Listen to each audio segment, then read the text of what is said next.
लेकिन हर साल इस देश में 2 अक्टूबर मनाया जाता है। हर साल इस देश में 2 अक्टूबर आता है। सरकारी अधिकारी, प्रधानमंत्री से लेकर राष्ट्रपति, राष्ट्रपति से लेकर राज्यपाल, मुख्यमंत्री, तमाम मंत्री गांधी जी की समाधि पर जाते हैं, कुछ फूल चढ़ाते हैं।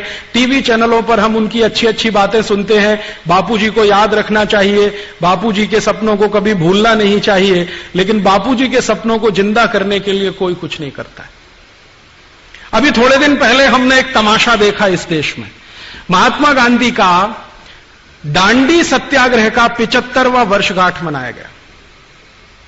गांधी सत्याग्रह, दांडी सत्याग्रह, दांडी सत्याग्रह का 75वां वर्षगांठ।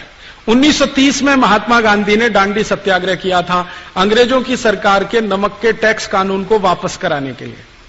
उस सत्याग्रह में गांधी जी साबरमती आश्रम से निकले थे अपने 78 कार्यकर्ताओं के साथ, और जब समुद्र के किनारे पहुंचे दांडी पर, तो 1 कोटि से ज्यादा लोग उनके पीछे थे और उन्होंने नमक कानून तोड़ा था। अंग्रेजों की सरकार ने भारत के नमक पर टैक्स लगा दिया था, अंग्रेजी नमक को टैक्स फ्री कर दिया था। इस काले कानून के खिलाफ गांधी जी निकले थे और संकल्प लेकर निकले थे कि जब तक अंग्रेज भारत से नहीं चले जाते मैं साबरमती आश्रम में वापस नहीं आऊंगा। उनकी पत्नी के द्वारा पूछने पर श्रीमती कस्तूरबा जी ने पूछा कि आप ये क्या कह रहे हैं, अंग्रेज अभी जाने वाले हैं क्या? तो गांधी जी ने और खराब शब्दों में कहा कि मैं कुत्ते की मौत मरना पसंद करूंगा, पक्षियों की मौत मरना पसंद करूंगा, लेकिन साबरमती आश्रम में वापस नहीं आऊंगा जब तक अंग्रेज भारत से नहीं जाते। और वो निकल पड़े। दांडी सत्याग्रह सफल हुआ, अंग्रेजों ने नमक का टैक्स वापस लिया, लेकिन देश नहीं छोड़ा। तो गांधी जी साबरमती नहीं गए और पैदल भटकते भटकते वर्धा आ गए। वर्धा में एक कुटिया बना लिया और वहीं पर एक आश्रम स्थापित कर दिया। सौभाग्य से आज मैं उसी आश्रम में रहता हूं। गांधी जी के सपनों में ये जो सबसे पहला काम था, पशुओं का कत्ल रुकना, कारण क्या उसका? गांधी जी को एक बार पूछा गया था कि आप पशुओं को क्यों बचाना चाहते हैं? बहुत सुंदर उत्तर दिया कि ताकि मैं जिंदा रह सकूं। उत्तर बहुत सुंदर है। उनको जब पूछा गया कि आप पशुओं को क्यों बचाना चाहते हैं, तो उन्होंने कहा मैं जिंदा रह सकूं इसके लिए पशुओं को बचाना चाहता हूं। और उसको और आगे उन्होंने बोला, उन्होंने कहा कि मैं पशुओं को बचाकर उनके ऊपर कोई एहसान नहीं कर रहा हूं, मैं मेरे ऊपर एहसान कर रहा हूं कि ये पशु जिंदा रहेंगे तो मैं जिंदा रहूंगा। एक बार ऐसी तरह से एक उनको और प्रश्न पूछा गया कि आप पशुओं की जीव दया की, प्रेम की, करुणा की इतनी सब बातें क्यों करते हैं? तो उन्होंने कहा मैं सनातनी हिंदू हूं इसलिए। किसी ने पूछा आप तो सांप्रदायिकता कर रहे हैं। उन्होंने कहा अगर किसी को कहना है तो कहे मैं सनातनी हिंदू हूं, और 3 बार बोला इस बात को कि मैं सनातनी हिंदू हूं, जिसको जो समझना है समझे। तो पूछने वाला जानता नहीं था ये सनातनी हिंदू क्या होता है। तो गांधी जी को पूछ लिया ये सनातनी हिंदू की परिभाषा क्या है? तो उन्होंने कहा सनातनी हिंदू का मतलब होता है जो पुनर्जन्म में विश्वास करता है। मैं पुनर्जन्म में मानता हूं और इसलिए मैं चाहता हूं कि पशुओं की रक्षा होनी चाहिए। बात वहीं पर खत्म हो गई। मैंने इस गांधी जी के स्टेटमेंट पे बहुत सोचा कि उन्होंने कहा क्या और इसका मतलब क्या है। कई बार क्या होता है ना, बड़े लोग, महान लोग बिटवीन द लाइंस बहुत कुछ कह जाते हैं। इसमें गांधी जी ने बहुत कुछ कह दिया है।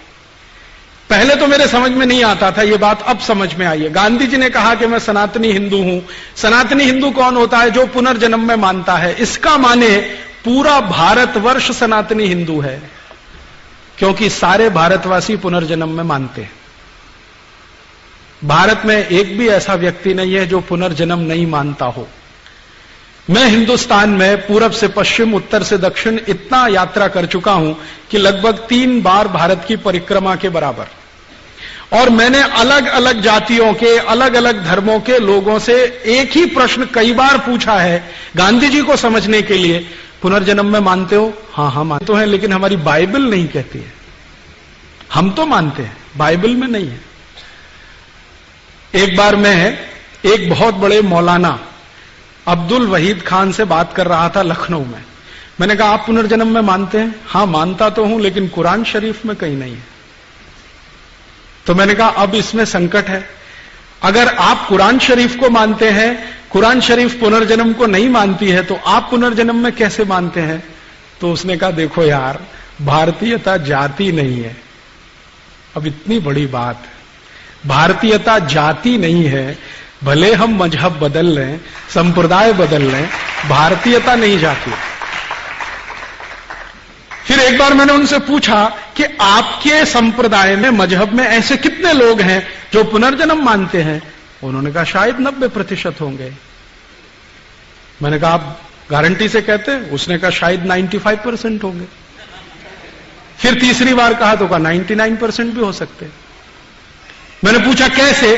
तो उन्होंने कहा हम कोई अरब देश से आए हुए थोड़ी है, हम तो यहीं के हैं। हजारों साल हमारे पुरखे तुम्हारे ही जैसे थे। किसी एक समय विशेष में किसी गलत काम के कारण या गलत प्रभाव के कारण हमने मजहब बदल लिया, तो भारतीयता थोड़ी चली गई है। फिर मैंने कहा मुझे ऐसे कुछ लोगों से बुला दो जो भारतीय मुसलमान हैं। आजकल एक शब्द चल गया है ना, अमेरिकन इंडियन, है ना? तो मैंने कहा चलो भारतीय मुसलमान है, उनसे मिलवा दो। उन्होंने मुझे इतने सारे लोगों से मिलवाया है, उनके घरों में मैं गया हूं, उनकी शादी ब्याह की पद्धतियों को मैंने देखा है, नामकरण की पद्धतियों को देखा है, उनके त्योहारों की रीति रिवाजों को देखा है। कहीं से नहीं लगता है कि वो अभारतीय हो गए। ज्यादा से ज्यादा दिखाई देता है कि उनका नाम बदल गया है और पूजा करने की पद्धति बदल गई है। तो क्या पूजा करने की पद्धति तो हम सनातनी हिंदुओं में भी विशिष्ट हैं। कोई मंदिर को मानता है, कोई नहीं मानता, कोई दुर्गा को मानता है, कोई हनुमान जी को मानता है, कोई किसी को मानता ही नहीं है, कहता है कि देवी देवता होते नहीं है, मूर्ति कुछ। तो पूजा की पद्धति तो हम में भी बदली हुई है, उनमें भी बदली हुई है। तो क्या भारतीयता तो नहीं गई है? मैंने एक उनसे प्रश्न पूछा खान साहब से कि अच्छा ये बताइए कत्ल खानों पर आपका क्या विचार है? उन्होंने कहा वही जो महात्मा गांधी का, कत्ल खाने बंद होने चाहिए। मैंने पूछा क्यों बंद होने चाहिए? तो उन्होंने कहा कि इसलिए कि हम जिंदा रह सके। मैंने कहा आप गांधी जी को अनुकरण कर रहे हैं या ईमानदारी से कह रहे हैं? उन्होंने कहा मुझे भी समझ में आता है कि पशु जिंदा है तो हम जिंदा हैं, हमारी औकात तो इन पशुओं से है, अगर ये चले गए तो हम तो नहीं रहने वाले हैं। फिर उनसे मैंने एक विशिष्ट बात पूछी जिसको पूछने की हिम्मत कम लोगों में होती है। मैंने उनसे कहा आपने कभी गाय का मांस खाया? उसने कहा यार एक बार खाया था तो मेरी मां ने बहुत पिटाई किया था मेरा। मैंने पूछा कैसे, क्यों? उन्होंने कहा हमारे घर में सख्त पाबंदी है, आज भी हम गाय का मांस नहीं खाते हैं। मैं पूछा अगर गलती से आ गया तो? बहुत सारा मांस आता है उसमें गाय का आ गया तो उन्होंने कहा पता चल जाए तो बर्तन को उठा के घर के बाहर फेंक देते हैं, उस बर्तन को भी काम में नहीं लेते। तो मैंने कहा फिर ये गाय की हत्या क्यों हो रही है? उन्होंने कहा ये तो अंग्रेजों की साजिश है जो आज तक गाय की हत्या हो रही है। उस दिन मेरी आंखें खुल गई, और आंखें खुली तो इतनी खुली कि अब सब कुछ दिखाई दे रहा है स्पष्ट। इस घटना के पहले मैं मानता था कि भारत के बहुत सारे मुसलमान भाई हैं जो गाय का कत्ल कर रहे हैं, लेकिन इस घटना के बाद मेरी आंखें खुली और मैंने खोजना शुरू किया तो पता चला भारत में सबसे ज्यादा गाय का कत्ल भारत की सरकार कर रही है, मुसलमान नहीं कर रहे हैं। और इस देश में ऐसे कई मुस्लिम समाज हैं जिनको मैं जानता हूं जो गाय को वैसे ही पालते हैं जैसे आप पालते हैं। आप कभी आइए, गुजरात में कच्छ नाम का एक जिला है। कच्छ जिले में एक नहीं सैकड़ों मुसलमान नहीं हजारों हैं जो गाय पालन करते हैं, गाय का दूध बेचते हैं, दूध में से दही बनाते हैं, दही से मक्खन निकालते हैं, मक्खन से घी बनाते हैं और बेचते हैं। आप राजस्थान में आइए, बीकानेर, जैसलमेर, बाड़मेर, ये तीनों जिलों में एक नहीं हजारों मुसलमान हैं जो गाय पालते हैं, गाय का दूध बेचते हैं, दूध में से मक्खन बनाते हैं, फिर घी बनाते हैं और धंधा करते हैं। राजस्थान का एक इलाका है अलवर, मेवात क्षेत्र कहते हैं। पूरा मेवात क्षेत्र जो है ना मुस्लिम समाज के भाइयों से डोमिनेटेड है। वहां एक नहीं सैकड़ों मुस्लिम भाई हैं जो गाय पालते हैं, गाय का दूध पीते हैं, गाय के दूध से दही बना के वैसा ही भी घी और बिजनेस करते हैं। मुसलमान गाय नहीं काटते। ये बहुत बड़ा भ्रम है जो हम हिंदुस्तानियों के बीच में फैलाया अंग्रेजों ने, और ये भ्रम फैलाया था अंग्रेजों की रानी ने, जिसको हम दुर्भाग्य से विक्टोरिया कहते रहे हैं। उसने एक चिट्ठी लिखा था 1894 में। अंग्रेजों का एक अधिकारी हिंदुस्तान में था, उसका नाम था लैंसडाउन, गवर्नर था इस देश में। उसको एक चिट्ठी लिखा, विक्टोरिया ने चिट्ठी लिखा कि देखो, हम भारत में जितने कत्ल खाने चलाते हैं उनमें सबसे ज्यादा गाय कटती है। ये भारत के हिंदुओं को पसंद नहीं है, क्योंकि ये उनकी अधिष्ठात्री है, माने हम उसको पूजनीय मानते हैं, मातृ समान मानते हैं। हिंदुओं को पसंद नहीं है, और वास्तव में मुसलमान भी नहीं पसंद करते गाय को मारना और उसको खाना। गाय तो हमारे लिए काटी जाती है, माने अंग्रेजों के लिए काटी जाती है। अब भारत में हिंदू और मुसलमान कभी एक हो गए और गाय बचाने में लग गए तो हमारी सरकार नहीं चलेगी भारत में। इसलिए तुम एक काम करो कि जितने कत्ल खाने चल रहे हैं गाय काटने के लिए, उनमें मुसलमानों की भर्ती कर दो, और हिंदुओं को बताओ कि गाय देखो मुसलमान काट रहे हैं। तो हिंदुओं की भर्ती नहीं, मुसलमानों की भर्ती कर दो। हिंदुओं को बताओ कि गाय मुसलमान काट रहे हैं, कट हमारे लिए रही है, काट रहे हैं मुसलमान, खाते नहीं है, हम खा रहे हैं, काट रहे हैं ये। हिंदुओं को जब ये पता चल जाएगा, ये दोनों एक दूसरे को लड़ मारेंगे, और ये लड़ने लगेंगे तो हमारी गद्दी सुरक्षित रहेगी और हम भारत पर 1000 वर्ष तक राज करेंगे।